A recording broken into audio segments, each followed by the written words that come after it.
श्रीगुरुभ्यो नमः। हरिः ओम। आपदामपहर्तारं दातारं सर्वसंपदां लोकाभिरामं श्रीरामं भूयो भूयो नमाम्यहम्। ज्ञानानन्दमयं देवं निर्मलस्फटिकाकृतिम् आधारं सर्वविद्यानां हयग्रीवमुपास्महे। श्री लक्ष्मी हयवदन परब्रह्मणे नमः।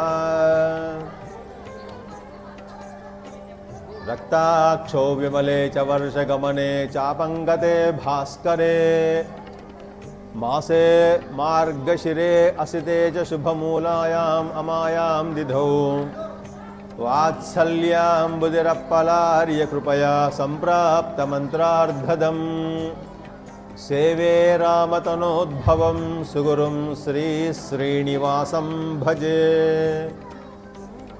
श्रीकृष्णमार्यगुरुपादसरोजभृङ्गं श्रीमन्नृसिंहकरुणैकनिदानपात्रं श्रीवेङ्कटार्यगुरुलब्धसमस्तविद्यं श्रीरङ्गनाथगुरुवर्यमहं भजामि। अस्मद्गुरुभ्यो नमः। ॐ गणानां त्वा गणपतिगं हवामहे कविं कवीनामुपमश्रवस्तमं ज्येष्ठराजं ब्रह्मणां ब्रह्मणस्पत आनुशृण्वन्नोतिभिः सेदसादनं श्रीमन्महागणाधिपतये नमः। ॐ प्रणो देवी सरस्वती वाजेभिर्वाजिनीवते धीनामविद्र्यवत्। ओम वाग्देव्यै नमः। प्रिय భగవద్బంధువులారా, మన కాకతీయ నగర్ శ్రీ సీతారామచంద్ర స్వామి దేవాలయం ప్రాంగణంలో భాద్రపద శుద్ధ చవితి వినాయక చవితి అందరికీ ముందుగా ఆ విఘ్నేశ్వరుని యొక్క ఆశీస్సులు ఉండాలని కోరుకుంటూ ఆయురారోగ్య ఐశ్వర్యాలు మీ అందరికీ ఆ విఘ్నేశ్వరుడు మీకు అందివ్వాలని శుభాకాంక్షలు శుభాశీస్సులు తెలియజేస్తూ ఇవాళ విశేషమైనటువంటి రోజు కాబట్టి భాద్రపద శుద్ధ చతుర్థి రోజున పార్వతీ తనయుడైనటువంటి ఆ విఘ్నేశ్వరుని యొక్క ఆవిర్భావ దినోత్సవం వరసిద్ధి వినాయక మహోత్సవం మనం నవరాత్రులుగా 9 రోజులు జరుపుకునేటువంటి ఉత్సవము మనకు తొలి ఏకాదశి తర్వాత వచ్చేటువంటి పండుగలలో అతి ప్రాధాన్యమైనటువంటి శ్రావణ మాసం తర్వాత భాద్రపద మాసంలో మొట్టమొదటి పండుగగా విఘ్నేశ్వరుని యొక్క చతుర్థి రోజు మనం తలపెట్టేటువంటి కార్యక్రమాలు ఎన్ని ఉన్నా ఏవి ఉన్నా సాధారణంగా విఘ్నాలు వస్తూ ఉంటాయి. అటువంటి విఘ్నాలన్నిటికీ తొలగించి ఓ విఘ్నేశ్వర మాకు శక్తిని సామర్థ్యాన్ని ఇచ్చి మా కార్యక్రమాలన్నీ కూడా విజయవంతంగా పూర్తి అయ్యేటట్టుగా మమ్మల్ని దీవించు స్వామి, అనుగ్రహించు స్వామి అని చెప్పి మనం తొలి పూజ మనమే కాదు 33 కోట్ల దేవతలు కూడా వాళ్ళ చేత మొట్టమొదటి పూజను అందుకునేటువంటి దేవుడు ఎవరయ్యా అంటే మన గణాధిపుడు విఘ్నేశ్వరుడు. కాబట్టి ఈ వినాయక చతుర్థి అత్యంత అన్ని పండుగల కంటే కూడా అత్యంత ప్రాధాన్యత సంతరించుకున్నటువంటి పండుగ మన భారతీయులకు, సనాతన ధర్మాన్ని పాటించేటువంటి వారందరికీ కూడా. అయితే ఈ సందర్భంలో మనం గమనించాల్సినటువంటి అంశాలు ఏమిటి? గణపతి పండుగను చేసుకోవడం ద్వారా, నవరాత్రోత్సవాలు చేసుకోవడం ద్వారా మనం ఏమి కోరుకుంటున్నాం, మనకు ఏం లభిస్తుంది, దానివల్ల వచ్చేటువంటి ప్రయోజనాలు ఏ విధంగా ఉంటాయి, అసలు విఘ్నేశ్వర స్వామి యొక్క వైభవం ఏంటిది, అతనికి ఉన్నటువంటి శక్తి సామర్థ్యాలు ఎటువంటి దేవతలలో, 33 కోట్ల దేవతలలో 33 కోట్ల దేవతలు కూడా ఆరాధించేటువంటి ఒక విశిష్టమైనటువంటి దేవతా స్వరూపము గణాధిపతి విఘ్నేశ్వరుడు. ఆ విఘ్నేశ్వరుని యొక్క ఆరాధనలో మనకు సహజంగా ప్రకృతిని ఆరాధించేటువంటి తత్వం మనకు మొట్టమొదలు మనకు కనబడుతుంది. అంటే మట్టితో చేసినటువంటి గణపతిని, ప్రకృతిలో లభించేటువంటి ఆకులు, అలములు, పూలతో ఆరాధన చేసి, సహజంగా పండేటువంటి పళ్ళను ఆ దేవుడికి నివేదన చేసి ఆరాధించేటువంటి విధానం, నవరాత్రుల తర్వాత మళ్ళీ ఆ గణపతిని నీటిలో నిమజ్జనం చేసేటువంటి ఒక ప్రత్యేకమైనటువంటి కార్యక్రమం, ఏ దేవతలకు కూడా లేనటువంటి సంప్రదాయము, శాస్త్రము, పద్ధతి ఈ వినాయక చతుర్థితో మనం ఆచరిస్తూ ఉంటాం. అందులో ప్రత్యేకంగా గణపతిని యొక్క ఆవిర్భావాన్ని మొట్టమొదటి మనం తెలుసుకునేటువంటి ప్రయత్నం చేస్తూ, ఆ తర్వాత వినాయక స్వామి యొక్క వైభవాన్ని తెలుసుకునే ప్రయత్నం చేద్దాం. అందులో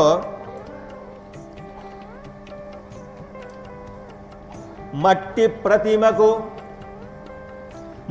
ప్రతిమకు పత్రిని చుట్టుబెట్టి, పాలవెల్లిని వెదురుతో పైనిగట్టి, పాలవెల్లిని వెదురుతో పైనిగట్టి, తరుల పూజించి నిమజ్జనము సేయ, తరుల పూజించి నిమజ్జనము సేయ.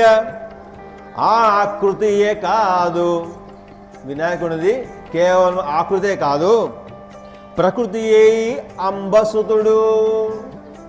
ఇది ప్రత్యక్షంగా ప్రకృతికి సంబంధించినటువంటి పండగ, ప్రకృతిని ఆరాధించేటువంటి పండగ. చెట్లను, ఆకులను, అలములను, జలాలను ఆరాధించేటువంటి మన సంస్కృతి ఏదైతే ఉందో ఇదంతా కూడా ప్రకృతి ఆరాధన. గణపతిని పూజిస్తున్నాము అంటే అందులో భాద్రపద మాసంలో మనకు వర్ష ఋతువు, పాడి పంటలకు, పశువులకు, మనుషులకు, వృక్షాలకు అన్నిటికీ కూడా ఆధారమైనటువంటి ఆహారం జలం. ఆ వర్ష ఋతువులో మేఘాలన్నీ కూడా చక్కగా సమృద్ధిగా వర్షించేటువంటి ఋతువు, ప్రకృతి పులకించి పుష్పించి ఫలించేటువంటి అవకాశం ఉండేటువంటి విధంగా వర్షాన్ని ఇచ్చేటువంటి ఋతువు వర్ష ఋతువు. కాబట్టి ఆ వినాయకుడు ఈ భాద్రపద మాసంలో ఉద్భవించినాడు అని చెబుతూ, మట్టి ప్రతిమకు మనం చేసేది ఏంటిది? మట్టి ప్రతిమ. చెరువులోంచి మట్టిని తీసుకువచ్చి చక్కగా ఆ గణపతి ఆకారాన్ని, అందులో ఆకారం ఎలా ఉంటుంది మనకు నరసింహస్వామి అవతారం తెలుసు. ఏ విధంగా ఉంటాడో నరసింహస్వామి అవతారము? కంఠం వరకు శరీరం అంతా కూడా మానవ శరీరం, కంఠం నుంచి ముఖమంతా కూడా సింహం యొక్క శరీరం ఎట్లా ఉంటుందో మన గణపతికి శరీరం అంతా కురుచగా, పొట్టిగా మానవ శరీరం ఉన్న ఈ కంఠం నుంచి శిరస్సు అంతా కూడా గజముఖుడు, ఏనుగు యొక్క ముఖాన్ని కలిగినటువంటి వాడు. కాబట్టి ఆ గజానునుడు అంటాం అతన్ని. ఆ గజానుడు సేవించేటువంటి విధానం అంతా కూడా మనం ఇప్పుడు తెలుసుకునేటువంటి ప్రయత్నం చేస్తూ ఉన్నాం గత 3 రోజులుగా. షోడశోపచారాలతో భక్తియుక్తంగా స్వామి అని ప్రార్థించి మన విఘ్నాలన్నింటినీ కూడా మనం చేసేటువంటి కార్యక్రమాలన్నీ కూడా ఎటువంటి ఆటంకాలు లేకుండా, ఒకవేళ ఆటంకాలు వచ్చినా అవి తొలగిపోయే విధంగా చూడు స్వామి అని చెప్పి ప్రార్థించేటువంటి విధానం ఏదైతే ఉందో ఇది ప్రథమ పూజ, మనకు ప్రథమ పండుగ. మరి మీ అందరికీ తెలుసు గణపతి యొక్క జననం ఏ విధంగా కలిగింది. ఒకసారి పరమేశ్వరుడు ఆ యుద్ధానికి వెళ్ళి చాలా రోజుల తర్వాత పరమేశ్వరుడు విజయంతో వస్తున్నాడు అనేటువంటి విషయం కైలాస పర్వతంలో ఉన్నటువంటి పార్వతీదేవికి తెలిసి అతన్ని స్వాగతించడానికి తాను అభ్యంగ స్నానం చేయడానికి కోసం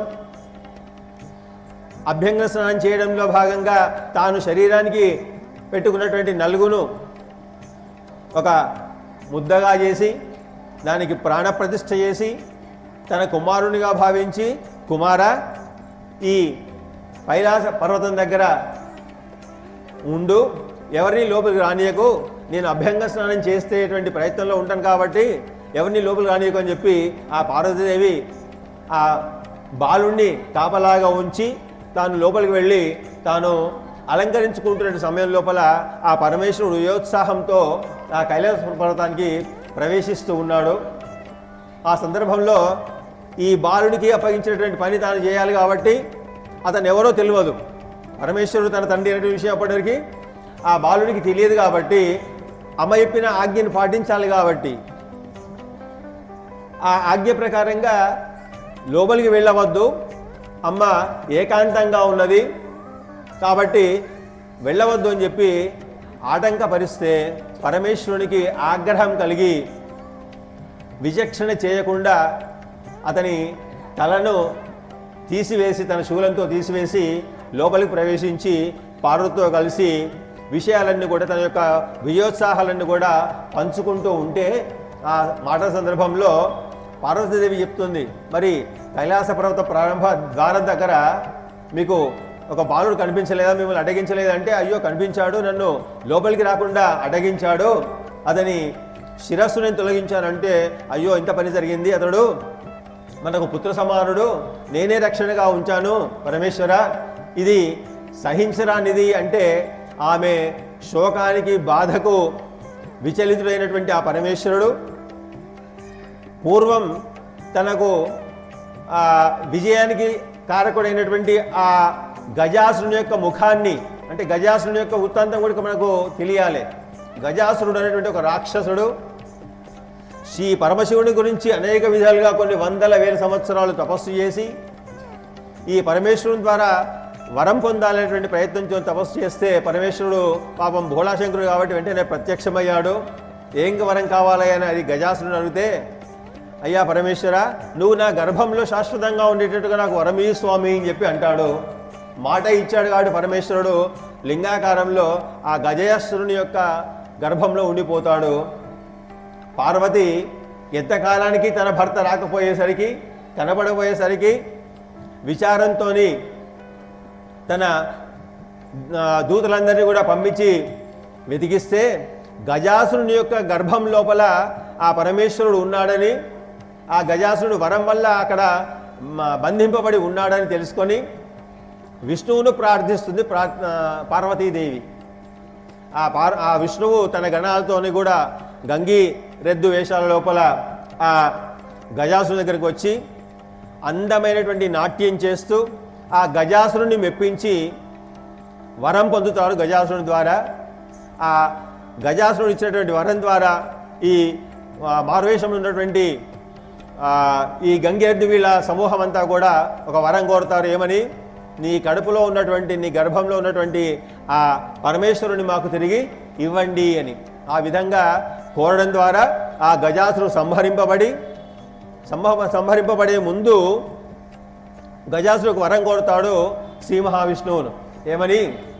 నాకు శాశ్వతంగా నా శిరస్సు కీర్తింపబడేటట్లుగా నాకు వరమియ్యి అని చెప్పి కోరడం ద్వారా ఆ గజాసురుడు యొక్క శిరస్సును ఈ పరమేశ్వరుడు దాన్ని తీసుకొచ్చి ఇవాళ ఈ తన కుమారుడు సమానమైనటువంటి వినాయకుడికి శిరస్సుగా అందజేసి ప్రాణప్రతిష్ఠ చేసి సర్వదేవతలు కూడా, ముక్కోటి దేవతలు కూడా అతనికి అనేకమైనటువంటి శక్తులను, ఆయుధాలను, తపోబలాన్ని కూడా ధారపోస్తారు ఆ విఘ్నేశ్వరునికి, ఆ వినాయకుడికి, పార్వతీ తనునికి. అందుకోసమే అంబసుతుడు అంటున్నాం. మట్టి ప్రతిమకు పత్రిని చుట్టుబెట్టి పాలవెల్లిని వెదురుతో పైనిగట్టి తరుల పూజించి నిమజ్జనము సేయ ఆకృతియే కాదు అంబ ప్రకృతియే అంబసుతుడు. కాబట్టి ఇక్కడ అంబసుతుడు అనడం ద్వారా మనకు ఇంకొక నిగూఢార్థం మనకు తెలుస్తుంది. ఏమని? జగతః పితరం వందే పార్వతీ పరమేశ్వరౌ అంటాం. వాగర్ధావివ సంపృక్తౌ వాగర్ధ ప్రతిపద్యతే జగతః పితరం వందే పార్వతీ పరమేశ్వరౌ. ఈ జగతికి అంతటికి కూడా తల్లి తండ్రి ఎవరయ్యా అంటే ఈ పార్వతీ పరమేశ్వరులే అనేటువంటి మనకు ఒక అంతరార్థం మనకు గోచరిస్తుంది. ఆ విధంగా అంబసుతుడు అంటున్నాం ఈ గణనాథుణ్ణి. ఆ విధంగా ఇంకా మరి విచిత్రమైన ఆకారం వచ్చింది ఈయనకు. నిజంగా చూడగానే చిన్నపిల్లలకు కానీ తెలియనటువంటి వాళ్ళు కానీ నవ్వొచ్చేటువంటి ఆకారం. దాంట్లో ఒక కవి చెప్తాడు, చమత్కారంగా చెప్తాడు. బొర్రా పెద్దది, మన తెలంగాణ యాసలో రాసినటువంటి పద్యం, కంద పద్యం. బొర్రా పెద్దది చాటొసంటి చెవులే. చాట వంటి చెవులు, ఏనుగు చెవులన్నీ కూడా పెద్దగా విశాలంగా ఉంటాయి. చాటొసంటి చెవులే పూరాగా కళ్ళింతేగా. కళ్ళు చిన్నవి, ఆకారము పెద్దది ఏనుగుకు, కానీ కళ్ళు మాత్రం చాలా చిన్నవి. పూరాగా కళ్ళింతేగా జుర్రున్ జుర్రని. అతనికి ఇష్టమైనటువంటిది పాయసం. అటువంటి పాయసాలను పళ్ళను జుర్రేటువంటి అవయవం ఏది? తొండము.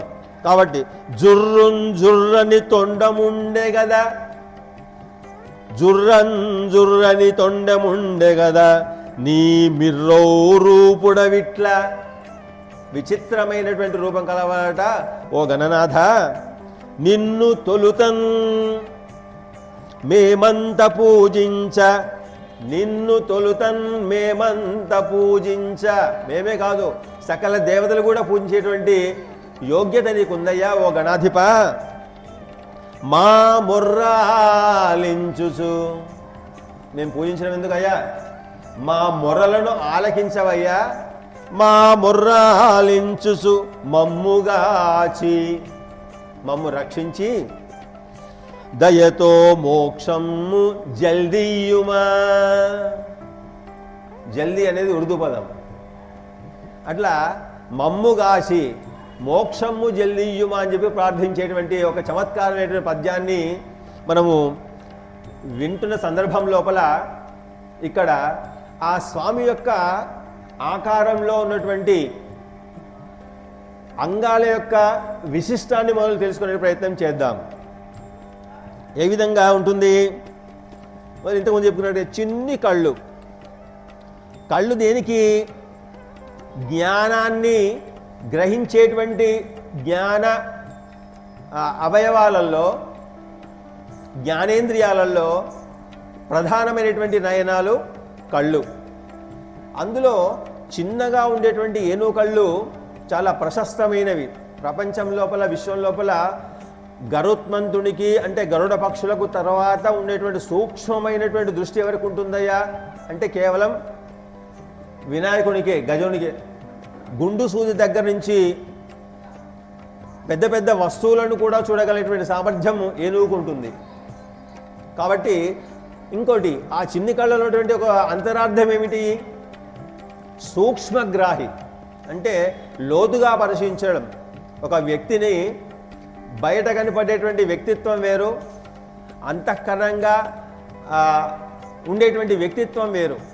కాబట్టి మనిషిని అంచనా వేయడంలో కానీ, వస్తువులు అంచనా వేయడంలో కానీ మనం నిర్ణయం తీసుకునే లోపల, ఆలోచన లోపల సూక్ష్మ దృష్టి ఉండాలి, దూరదృష్టి ఉండాలి అనేటువంటి సూచన తెలియజేసేటువంటి కళ్ళు మన విఘ్నేశ్వరుని. కాబట్టి చిన్ని కళ్ళు దానికి ప్రతిరూపం, సూక్ష్మ దృష్టికి ప్రతిరూపం.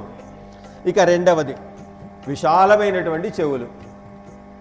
అంటే విశాలంగా ఉండడానికి కారణం ఏంటిది? దాంట్లో ఉన్నటువంటి అంతరార్థం ఏంటిది అంటే ఎవరు చెప్పినా వినాలి, వినదగునెవ్వరు చెప్పినా కానీ వినినంతనే వేగపడక, వివరింపదగున్ కానీ కళ్ళ నిజము తెలిసిన వాడెపో నీతిపరుడు మహిళ సుమతి అంటాడు సుమతి శతకకర్త.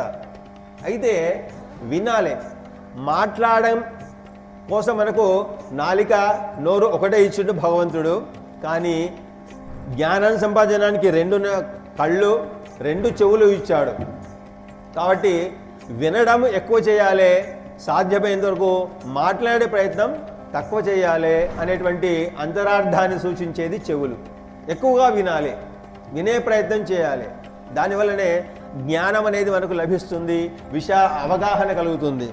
ఇక స్వామివారి చేతిలో ఆయుధంగా అంకుశం ఉంటుంది, లేదా కొన్ని విగ్రహాలలో కొన్ని రూపులలో ఆకారాలలో మనకు గణపతి ఆకారాలు దాదాపుగా 32 గణపతులు ఉంటాయి. విని ఉంటారో మీరు. 32 ఆకారాల గురించి మనం చెప్పుకోబోతాము. దాంట్లో భాగంగా కొన్ని విగ్రహాలలో మనకు గొడ్డలు కనపడుతుంది, కొన్ని విగ్రహాలలో అంకుశం కనపడుతుంది. అంకుశము ఏదైతే ఉందో అది ఆయుధము నిగ్రహానికి. అందులో మనస్సు చాలా ప్రమాదకరమైనటువంటి ఇంద్రియం మనది.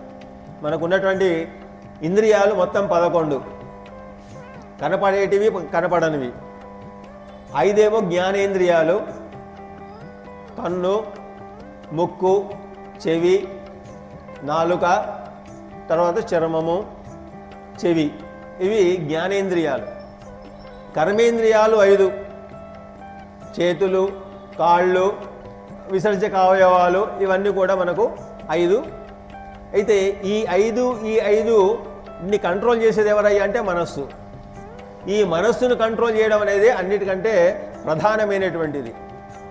ఈ స్వామివారి చేతిలో ఉన్నటువంటి ఆయుధంలో ప్రధానమైనటువంటి అంకుశం ఇది. కారణం అంటే అంత పెద్ద ఏనుగును కూడా కంట్రోల్ చేసేటువంటి, నియంత్రణ చేసేటువంటి ఆయుధం ఏదయ్యా అంటే అది గింతే ఉంటుంది. కానీ ఏనుగు కూడా దాన్ని చూడగానే తన తనను తాను నియంత్రించుకుంటుంది, యజమాని చెప్పినట్టుగా వింటుంది. అట్లా మన మనస్సును నియంత్రించాలంటే అంకుశం అనేటువంటి ఆయుధం ఉండాలి మనకు అనేటువంటి సూచనగా మనకు అంకుశాన్ని సూచిస్తూ, ఇక పెద్ద తల, శరీరం ఎంత ఉందో అంత పెద్ద తల ఉంటుంది వినాయకునికి. మరి పెద్ద తల దేనికి సూచన అంటే బాగా ఆలోచించి, సూక్ష్మంగా ఆలోచించి, దూరాభారంగా ఆలోచించి నిర్ణయాలు తీసుకోవాలి అనేటువంటి దానికి ప్రతీకగా మనకు పెద్ద తల ఉంటుంది వినాయకుడికి అని.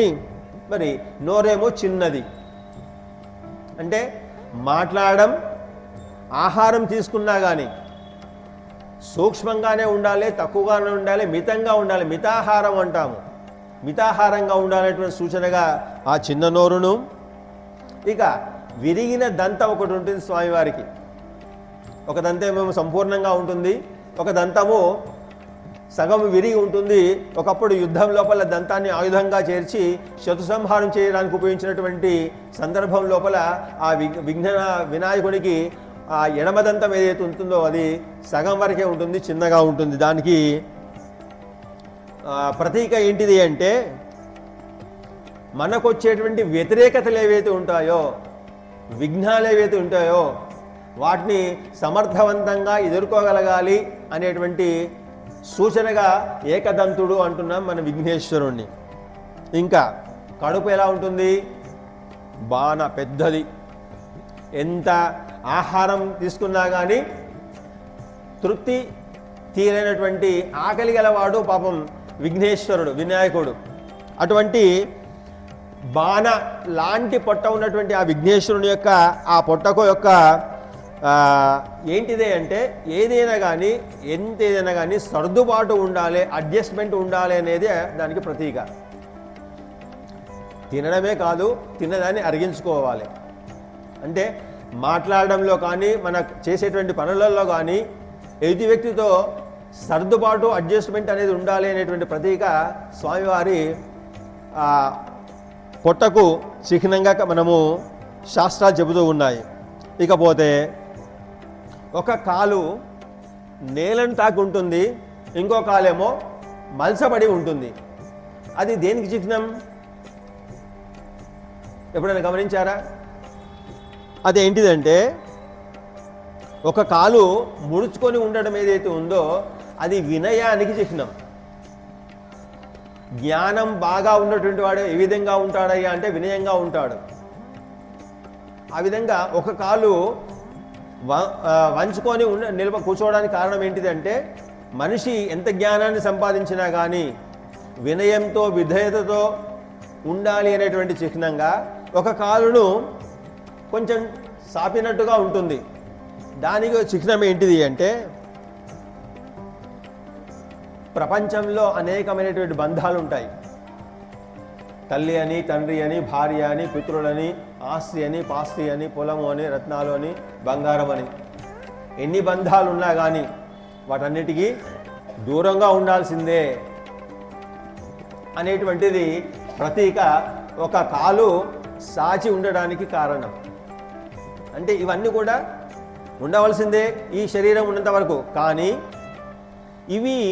వీటిని అంటి పెట్టుకొని ఇవే శాశ్వతం అనుకొని అసలైనటువంటి భగవంతుణ్ణి, అసలైనటువంటి గురువును మర్చిపోతే ప్రమాదం సుమ. కాబట్టి వాటికి దూరంగా ఉండాలి. బంధాలకు, అనుబంధాలకు, ఈ ఏవైతే ఉన్నాయో లౌకికంగా ఉన్నటువంటి వాటికి దూరంగా ఉండడము ప్రధానమైనటువంటిది అనేటువంటి సూచనగా మనము గమనిస్తూ ఉంటాం. ఇక స్వామివారి చేతిలో మంచి లడ్డు ఉంటుంది. దాని దేనికి చిహ్నం? అది విజయానికి చిహ్నం. ఒక మనిషి ఒక విజయాన్ని సాధిస్తే అమ్మ కానీ, నాన్న కానీ, లేదా పిల్లవాడు ఓ 10వ తరగతి పాస్ అయింది అనుకోండి, లేదా ఉద్యోగం సంపాదించి అనుకోండి, మనం వెంటనే ఏం చేస్తాం? మధురమైన పదార్థాన్ని, తీపిని ఇచ్చి శుభాకాంక్షలు చేసి శుభాశీస్సులు చేస్తూ ఉంటాం. అంటే చేతిలో లడ్డు దేనికి కారణం? విజయానికి చిహ్నంగా మనం భావించాలి. ఇక స్వామివారి వాహనం ఎలుక, చిన్ని ఎలుక, చిట్టెలుక, ఎలుక. మరి ఆ ఎలుకకు దేనికి ప్రతీకగా మనం భావించాలి అంటే మనకు ఇంతకుముందు చెప్పినట్టుగా దుర్గుణాలు ఎంత రహస్యంగా ప్రవేశిస్తాయి అంటే మన శరీరంలోకి, మన మనస్సులోకి.